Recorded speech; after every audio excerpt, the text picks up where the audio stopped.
Len pár hodín potom, ako 39-ročný Ľuboš znásilnil len 14-ročnú Dominiku, prišiel do tohoto hotela a pokúsil sa znásilniť aj recepčnú. Následne ušiel. Ďalej sa však pohyboval v okolí mesta.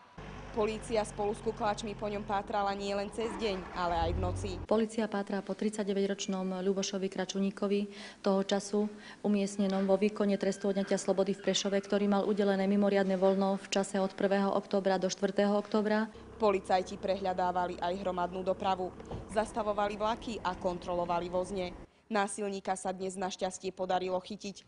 Ukrýval sa v centre mesta pri pohostinstve, učupený v kríkoch. Pri sebe mal nôž a parochňu na maskovanie.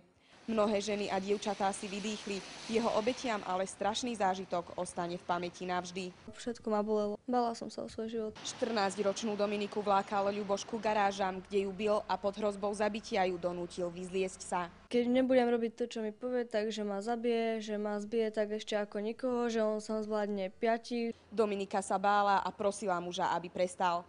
Ten ju ale s nožom v ruke prinútil k orálnemu sexu. A že mám ho okamžite spraviť, on mi chytil hlavu a dal si ju tam. Ľubošovi to ale nestačilo a žiačku bezcitne znásilnil.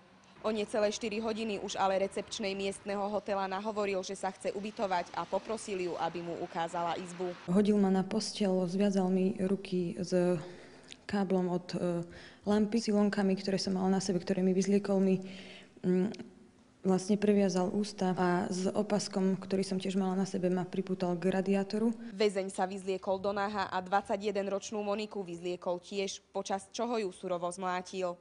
K znásilneniu ale nedošlo.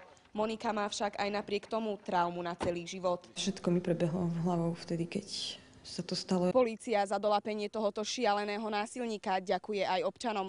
Ten si vo väzení posedí minimálne 15 rokov. Z Rožňavy pre televíziu Joj, Martina Molčanová.